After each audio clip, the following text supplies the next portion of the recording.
Hello, everyone, and welcome to another episode of Tell Your Story. I'm your host, Todd Nesloni, the Director of Culture and Strategic Leadership at TEPSA. And each episode, I look to bring you a different guest who has encouraged, inspired, or challenged me in one way or another, and bring them on to share some of their story in hopes that it inspires you to tell some of yours. I'm thrilled for today's guest, Andrew Canlé, on with me today. Andrew, kind of introduce yourself, tell everybody who you are. Sure, honored to be here. Thanks for having me on, Todd. My name is Andrew Canlé. I am an assistant principal in a K-6 building in Valley Stream, New York. That's a suburb right outside Queens. It's about 30 minutes outside of New York City, Manhattan. And prior to that, I taught for about 6 years, sixth grade, and it's been a pleasure. It's been quite a ride.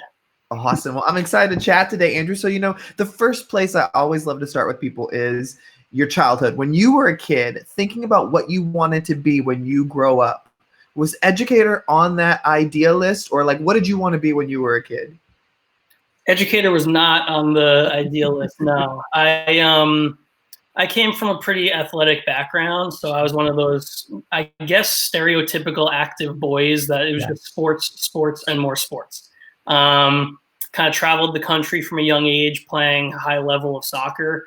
So I would miss a lot of school because every weekend I was traveling up and down the Eastern Seaboard, going out to Arizona and the western part of the country. That was pretty much my adolescence.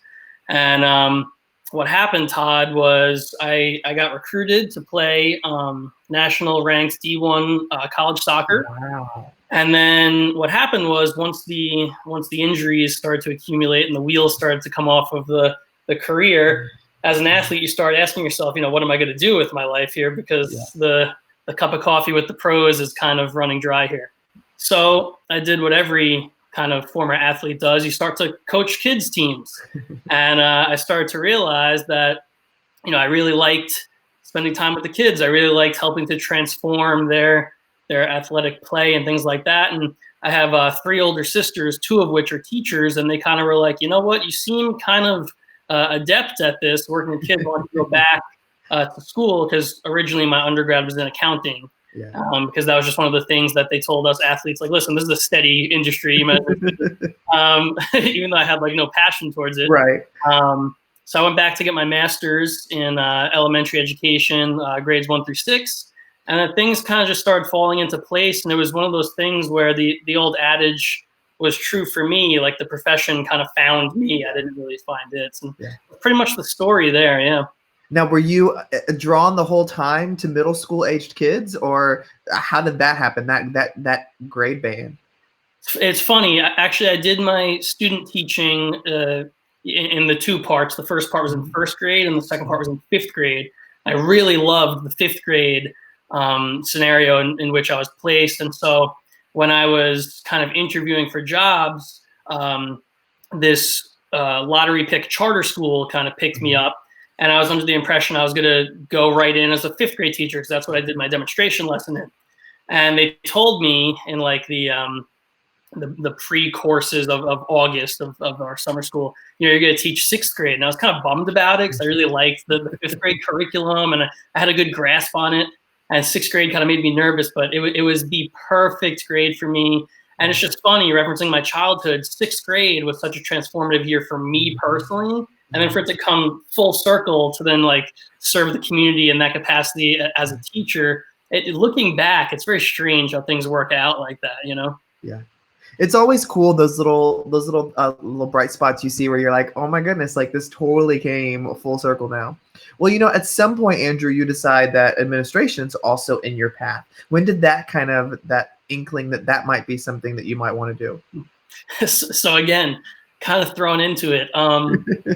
Let me explain the charter school kind of system in New York City, because it's a polarizing topic.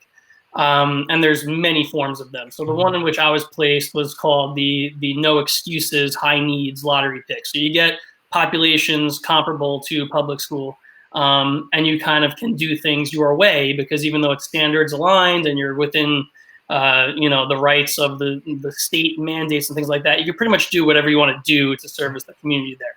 And what happens is, and this is not a knock on charter schools or anything, but it's tough to work there because you're writing your own curriculum. You're basically being a founding teacher and building everything from the ground up.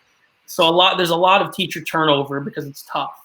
And so with that teacher turnover becomes early promotion. So at like 25 years of age, I climbed the ranks to be sixth grade level chair, which in the hierarchy of the charter school in which I was placed, that was pretty much comparable to like an assistant principal of sorts. Right.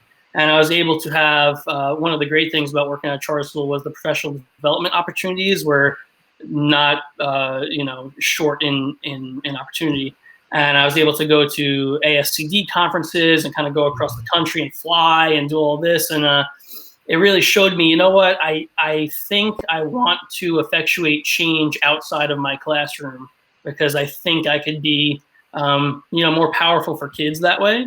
Yeah.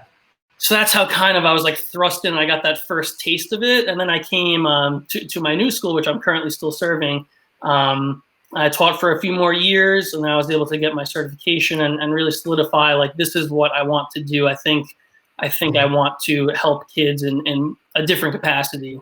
That's pretty much the story there. I was kind of thrust into it. I can totally understand that. Well, Andrew, you mentioned having a love of soccer and, playing that, but you also have done some coaching of basketball too, right? So not the sport of basketball, but there is this program aligned with math called the NBA Math Hoops. It's essentially a board game. And the board game physically looks like, when you open up the box, it looks like a basketball court with certain spots to shoot from, and kids can do the 4 operations of math, addition, subtraction, so on and so forth. And so it was a good supplement to my curriculum to help not only like the early finishers as an extension, but it also helped kind of differentiate for strugglers. And then from there, the collaborative opportunities between those two groups of students playing the game. So that was pretty interesting. And then it's a company called Learn Fresh. I was able to work with them a little bit. What they do is really, really cool. They put on these tournaments at like venues such as the Barclays Center in Brooklyn where the Nets play. And you could become like the quote unquote champion. I love it. And so what happened was my school had a bit of success. We won 3 times back to back to back, reminiscent of the Jordan Bulls era. So that kind of got us an invite to the national championship, which took place in California. So lo and behold, here I am, a teacher of 6th grade students. And what was cool about this trip of flying across the country was one of my students who had lost her mother in a tragedy. We flew out on Mother's Day weekend for her to go and kind of meet certain Golden State Warriors and things like that. It was just a great situation for her as a kid and rewarding for me as an educator. So hats off to Learn Fresh for what they do with that. But that was a great program for sure. Yeah. That's so cool. I've never heard of that before. So I was so intrigued. That's such a neat kind of opportunity for kids to find another way to get involved, another way to make math fun and see that it doesn't have to be this overwhelming, stressful thing. So I love that so much. Well, Andrew, at some point in your career also, you decide to start getting on social media and not only connecting with others, but kind of sharing your own path and resources and things. When was that step for you? Like, when did you feel comfortable enough sharing something without fear of what others would think or say? Yeah, no, for sure that there was a fear because with me specifically, public speaking was kind of an area where I wanted to grow. Right. And I've always felt like I've been pretty proficient as a writer, but I'm a deep thinker. I need to think about what I'm going to say and write, but public speaking, it's happening here and now. Yeah. So when you blast out these tweets, there's a lot of thought behind them for sure. But as you get more comfortable, you can kind of just ebb and flow with the Twitter chats and things like that. So going back 2 years ago, my former principal, his name is Dr. Alejandro Rivera. I don't know if you've seen him on Twitter, but he's very active with the social media. And he knew I was kind of wanting to expand my prowess of public speaking and building my professional learning network and things like that. So he suggested Twitter to me. And I thought about it for a while, and I know it's definitely a topic with some wins and losses with certain people, and it could be polarizing in certain camps and whatnot. But I decided to take the leap, and I'm definitely glad that I did, because I mean, for me, it's definitely a place where I get the most professional development. And that's not a knock on any other systems or anything like that. It's just, it's tailored to me. I could kind of seek out who I, want to follow and things like that. And almost, emulate certain people that I think, that's what I aspire to be. That person is really doing their thing. And, so that's where, for me, Todd, it kind of opened up a world of opportunity. And instead of having like that deficit mindset of like, oh my God, like what are all the problems that could happen? Like, could I get in trouble if people don't like me doing this? I kind of turned toward the opportunistic side of it and said, you know what, this is for me and my profession to be a better educator and servicer of my community. So that's kind of where. Andrew, what you said there that really stuck with me and that I love that you said is that was a great avenue for you. And I think sometimes some of us that use certain social media platforms, whether that's Twitter, Instagram, Facebook, whatever, we go out there and we just say, you have to be on this one. You've got to do this one. And I love that what you shared is, you know what, this one worked for me. Like, it worked for me. I found my people. I connected. And that's what I love sharing with others, is that Twitter may not be the place for you. Instagram may be the place for you, or Facebook, or LinkedIn, or there's all these different places that work for each of us, and so it's what you feel comfortable with. And so that I love that you shared that. But Andrew, even when it becomes this place that you're learning, you're connecting, I know for me, sometimes there's still that aspect of comparison, that aspect of doubt starts to creep in, like, oh my gosh, all these people are doing so many incredible things, like, why am I even sharing anything? And so how do you personally keep doubt at bay so that it doesn't take root and control the way you think? Yeah, what's that old saying? Comparison is the thief of joy, right? So I even with my my fitness regime, which I'm still out of shape, but I'm trying to get back in shape. It's like I can only compare myself to myself yesterday and just try and have some growth within myself. I can't look at the guy running the 5-minute mile. That's going to just totally destroy my mindset. So it's almost in the same way on Twitter, that's great that everybody has certain successes and all this, but I'm going to stick to my course. And I think, to answer your question, Todd, you have to have your personal goals. What is your desired future state for yourself? Like, what is that vision, and what is my current reality, and where's the disparity there? And then you kind of can more easily figure out, what's my guiding path? What are my steps to accomplish where I want to be? And in some cases, like I just said a few moments ago, you could turn to somebody on Twitter and say, I think that's where I want to be. But I think you have to use that in a more uplifting way for yourself, rather than like a self-deprecating way of like, I'm not there yet. You gotta take it in steps. There's no elevator to success. Everybody's got to take the stairs. So it's one step at a time. But yeah, I would say it's all about goals. And one of the things, getting back to the athletics, when I first got to, playing in college, and I was in the locker room with guys that I had seen on TV and like the Big East and things like that, the moment became a little big for me. And that was a lesson for me of like, you know what, from now on, I need to feel like I do belong, because it could kind of crush you in terms of how big things could get. So when you're on Twitter and you see all these people just cranking it out, and they have this book and that book, and it's like awesome. It's like, you know what, be happy for them, but also be happy that, that's attainable for you as well if you work hard and you're dedicated. I think everything you said there is just really great advice for anybody, no matter where they are on the spectrum.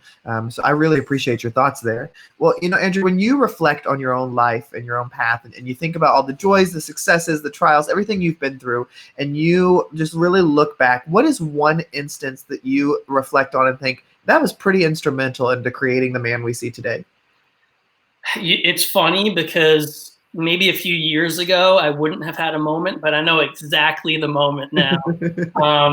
Once again, I'm 32 years old now. It's probably when I was like 25 in my first few years of teaching in Brooklyn, predominantly African-American, Latino population.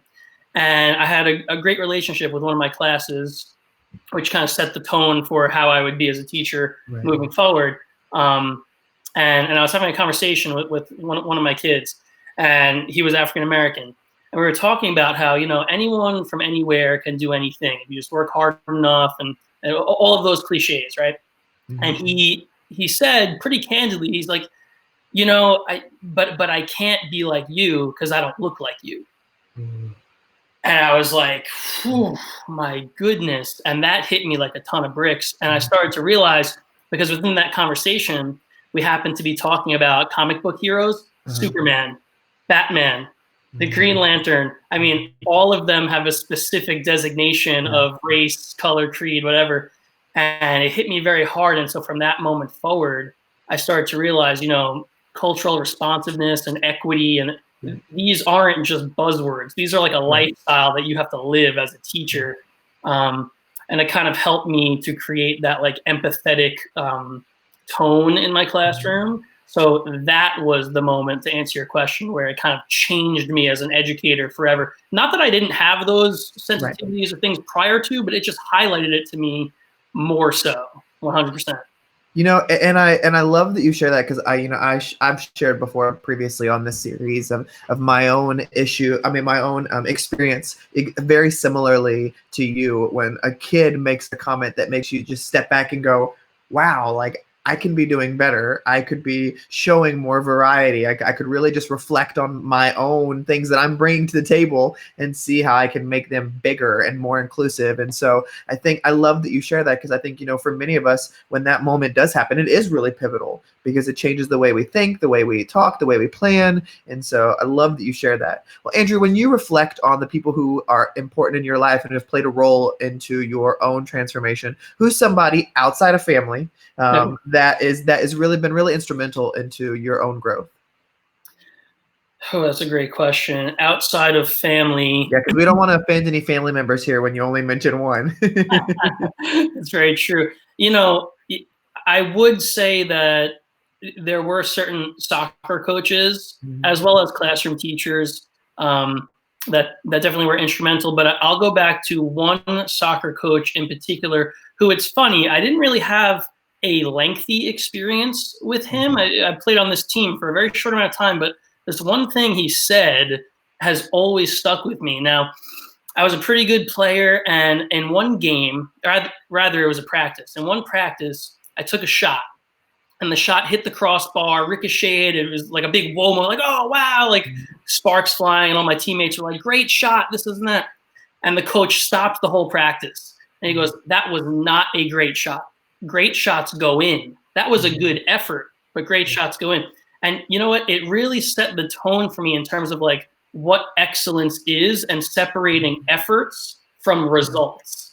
And I feel like a lot of times as a teacher, early on, I would be walking around my classroom just kind of praising all this and that just because I thought positive narration was what to do and to get kids invested. But I felt like I was hurting certain kids because for two reasons. Number one, I wasn't distinguishing between the performance and the person. So certain kids in my classroom started to realize, well, Mr. Canlé just likes Jason and Jessica and whatever. So I wasn't being specific enough on what I was praising. And secondly, I was praising certain things that shouldn't have been praised. It was a great effort, but it wasn't really a great result, So it kind of, all of those things, that teachers are great when they could bring their personal experiences into the classroom. And that was one of them for me. Yeah. I love that. Well, Andrew, every time I end one of these conversations, I like to end with the same question. And that is, I believe there are things that we hold really close to our hearts and our beliefs and who we are. And so for anybody who is listening or watching today, if they were to walk away with one thing, what would your one thing be? I think I said it earlier. I think my one thing would be that anyone from anywhere can do anything. And I think it could seem impossible to some. I think, the quote unquote system can seem unfair, et cetera, all of those cliches, so on and so forth. But I think, you'll never go wrong if you just work hard, stay dedicated, and cling to that vision I spoke of earlier for yourself. Things do happen, and there are certain unfair things that are working against us, but to a degree, we can make our own luck. And I think the way we do that and the way we generate that is through perseverance and hard work and just believing in yourself. And I think that's what I would say to cap this off. I love that. Well, Andrew, you are doing incredible work, and I was so excited when you agreed to come on today. So thank you so much for being a guest on Tell Your Story. Thanks, Todd. Appreciate it. And thank you, everybody, for listening or watching another episode of Tell Your Story. Remember, you can check out past episodes on iTunes, Spotify, SoundCloud, YouTube, wherever you get your stuff. It's there. I hope today's conversation with Andrew has encouraged you to get out there and tell your story, because every story matters.